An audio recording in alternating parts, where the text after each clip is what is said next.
ladies and gentlemen, welcome to NXT The Game Season 1, Episode 52. We are in front of 5,041 people tonight here in Kentucky at the EKU Alumni Coliseum. Let's get straight into the action tonight because we are just 4 shows away after tonight away from NXT TakeOver Legacy, which, as you've heard me say multiple times, is our WrestleMania. Tom Phillips, Nigel McGinnis, and Steve Carino welcome us to NXT TV. They say that tonight it's going to be an awesome night, and let's waste no time by getting straight to it. But first, tonight, it's going to be Johnny Gargano going one-on-one with Young Buck Matt Jackson in the opening contest. 72 B- for the announcers. No skill improvements, didn't think so. In the opening match, in a decent match, Matt Jackson defeats Johnny Gargano in 13 minutes by pinfall with a moonsault following interference from his brother Nick Jackson. Gargano and Matt Jackson have good chemistry, which lifted the match. 64 and 66 for Gargano and Matt Jackson. The storyline has advanced but lost heat. Matt Jackson is improving in Rumble skills. 69 C+ for these two members of DIY and the Young Bucks. And I think their program, I think everyone is getting tired of seeing it. Hopefully the blow-off match, their third match at NXT TakeOver Legacy will be a good one. But we're going to try to lower out the segments until we get there because, you know, they've been built a lot. After the match, the Young Bucks celebrate again. DIY just keeps losing and cannot catch a break. Next week, though, after I just said what I said, en route to their match at Legacy, it'll be Tommaso Ciampa taking on Nick Jackson. Can DIY finally catch the Young Bucks sleeping? Maybe? Possibly. So we keep losing and gaining with the segments between the Young Bucks and DIY. Matt Jackson came across well, no worker improvements, 82B for the Bucks and DIY. Solid performers as usual. Next, we see the Revival backstage and are reminded that at NXT TakeOver Legacy, they'll have a shot at the NXT Tag Team Championships as they face the undefeated, unopposed Authors of Pain. So again, the Revival 76B-, no worker improvements, and they're continuing to get the fans hype for NXT TakeOver Legacy with their big one-on-one battle with the Authors of Pain, who they've never fought one-on-one. All right, next, William Regal will announce later tonight the main event for NXT TakeOver Legacy. So, a 74B- here from William Regal. This is basically just William Regal later in the show, telling everyone that later in the show, William Regal is going to actually announce what the main event for Legacy is. All right, but in our next match, in a decent match, Adam Cole defeats Eric Young in 13:15 when Eric Young was disqualified on purpose when Alexander Wolf and Killian Dane ran in and attacked Cole. So Adam Cole wins via disqualification. Sanity not caring about the victory here tonight. 62C. This match got the cats hotter. Eric Young with a 60, Adam Cole with a 57. Let's go ahead and check the worker improvements and see if Eric Young improves in Rumble for about, in performance for about the 15th straight match. And he does. Eric Young is improving in Rumble, technical, and performance. This is why Sanity is getting a renewed push. Eric Young is older, but not too old. And he's continuing to improve in all his performance ratings and technical skills and Rumble skills. So we're rethinking our take on Eric Young and Sanity. And if Eric Young can transition into being a top-level heel here in NXT, we're going to keep writing it out and see what happens. But for now, Adam Cole's a good foil for him as we head into Legacy. So 62C. The fans boo as Eric Young, thanks to the help of Sanity, has just laid out Adam Cole before his match had a truthful conclusion. As Sanity's arms are raised, the fans boo their hearts out, letting them know that not only do they not like Sanity, but do not appreciate their actions. So the Do Not Call Me Crazy storyline has advanced as well, 68C+. Next, we see Bobby Roode in the back. The last 2 weeks, he was 20 and then 30 minutes against Drew McIntyre in time limit draws. Those matches, of course, were set up to see who would face Andrade Cien Almas for the NXT Heavyweight Championship, NXT TakeOver Legacy. Drew McIntyre now walks up and looks at Bobby Roode before Bobby walks off. Bobby Roode faces Blake, walking up next. So in 81B, back-to-back weeks of Bobby Roode and Drew McIntyre facing each other, going to time limit draws.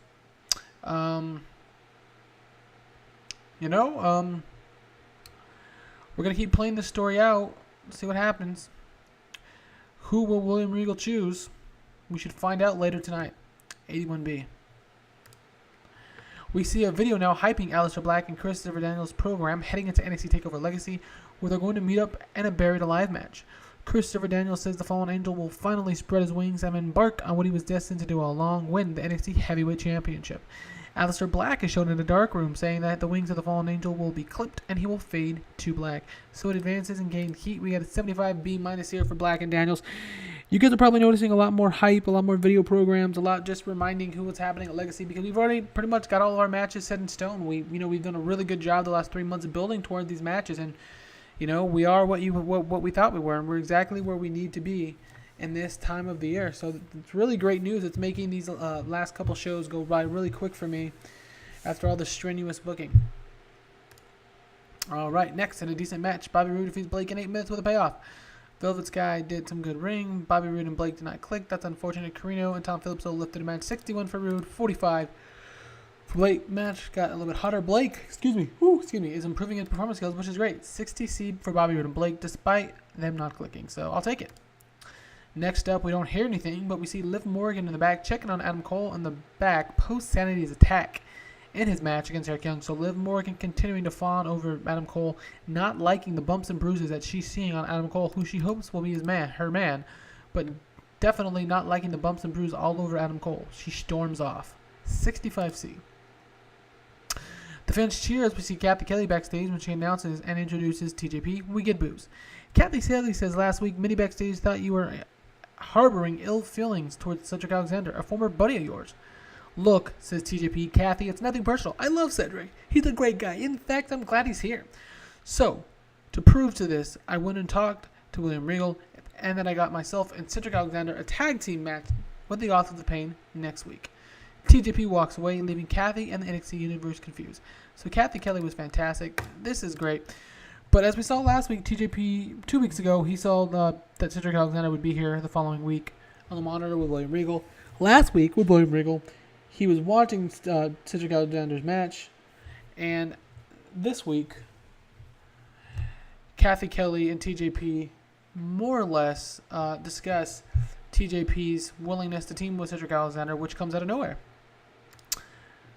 All right, and an upcoming match, and about that at Great Wrestling, we didn't have a cheap. The iconic trio, Billy Madison, Billy Kay, Madison Eagles, and Peyton Royce defeat Candice LeRae, Dakota Kai, and Ember Moon in 9:36 when Eagles defeats Dakota Kai by pinfall with the Hellbound. Dakota Kai is still not gay to a gimmick. This match gave its job and gave them out the match a breather. Jesus. Dakota Kai is not suited to her gimmick. This match did its job and gave the crowd a breather. 82 for Moon, 61 for Kai, 82 for LeRae, 83 for Morgan. Madison Eagles with a 67, Billy Kay with an 82, and a 77B for the ladies. Dakota Kai is improving technical performance. This is great. Moon, Kai, LeRae, and Peyton Royce all take massive improvements here at NXT The Game tonight here. So this is great. A 77B. This was an eye candy based match, which is why we have the high ratings, but it is what it is, and we won't complain. Next, we see Paul and Rachel Ellering walking their Authors of Pain to the ring. They're in the main event next. So Rachel Ellering is getting better at his gimmick. The tag team storyline has advanced and gained heat. No skill worker improvements. 76B-. Next week, William Regal explains the NXT Junior Heavyweight Championship and how it can be won at NXT TakeOver Legacy. Finally, a fourth title. So this is getting the crowd excited. We're finally going to see exactly what the Junior. We already know about the Mega 12, which I announced via a secondary YouTube video, but this is a different announcement that will announce how we will actually get to the initial title, passing out the title initially. So how we'll get to the first match. 83B+. We hear screaming and screaming and screaming as Liv Morgan has just jumped Nikki Cross, likely for Adam Cole. The fans are cheering and chanting as the agents have to pull Liv Morgan, who's off her rocker like Nikki Cross, who's now screaming at Liv Morgan, saying that she's a dead woman. So Liv Morgan, protecting her man's pride, Adam Cole jumps Nikki Cross backstage, 64C. The fans cheer as William Regal is on his way to the ring to announce the main event for NXT TakeOver Legacy when Triple H interrupts. William Regal says he's about to head to the ring to announce the main event for Legacy, but Triple H asks him to come with him instead. Very persistent, not really giving him a chance. William Regal insists he makes the announcement, and Triple H says he has to make it next week. William Regal seems confused, but is pulled into Triple H's office, where he sees Mark Andrews, Mark Haskins, Pete Dunne, and Trent Seven. The four men who, starting next week, will have a mini tournament to see who faces NXT UK champion Tyler Bate at NXT TakeOver Legacy for the NXT UK Championship. So we're going to get Andrews versus Dunn and Haskins versus Seven in the next 2 upcoming weeks, with those 2 winners facing off on the go-home show for NXT TakeOver Legacy at NXT TV, and that will be the determining factor on who will face Tyler Bate in the Season 1 finale NXT TakeOver Legacy. So Pete Dunne disputed his old school gimmick, which was poor. That's not great. Announcing quality lifted everything, got the crowd hotter. Storyline has advanced. Haskins is learning to show more charisma, which is great. These are all guys who will probably be on our roster sooner rather than later. And if you recall, our NXT the UK, our developmental system for NXT is NXT UK. So an 83 B+. Not bad at all. But to the main event.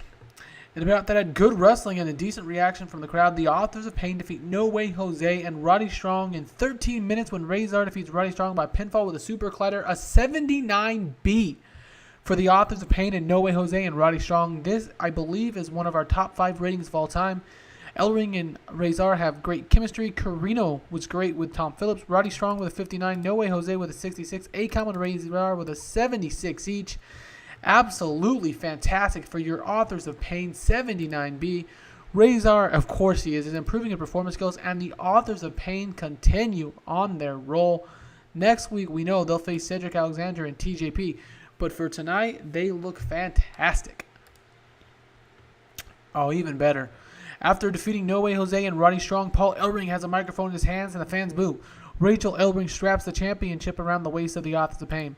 Paul Ellering has a mic and begins to speak now. Paul Ellering says, in just 5 short weeks, Dash, in just 5 short weeks, Dawson, my Authors of Pain will do exactly what they've been doing all year. They'll head to the ring, strap in, and defend their NXT Tag Team Championships as it was etched in stones. God damn it, I wrote the book on tag team wrestling. Dash and Dawson have come onto the ramp now and are staring at Paul Ellering, but they don't stop. They begin to hit the ring as AOP slides out and the four begin to brawl all over the arena.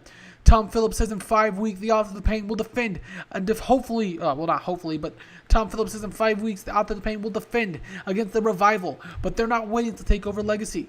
NXT ends with the brawl, continuing this brawl throughout the entire arena as the Authors of Pain and the Revival are on a collision course for the co-main event at NXT TakeOver Legacy.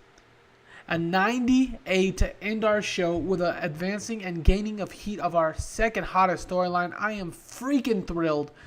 A 98. I'm hoping for an 80. I don't know. Let's see. Hoping for an 80. 82B. Wow. Our best rating ever. The show has increased our popularity in 45 regions. Absolutely fantastic finish for Season 1, Episode 52 of NXT The Game. I could not be more thrilled, everyone, as we are just 4 shows now away from NXT The Game presenting TakeOver Legacy. Thanks for watching. We'll be back tomorrow with episode 53, but until then, I will see you later. Have a wonderful evening.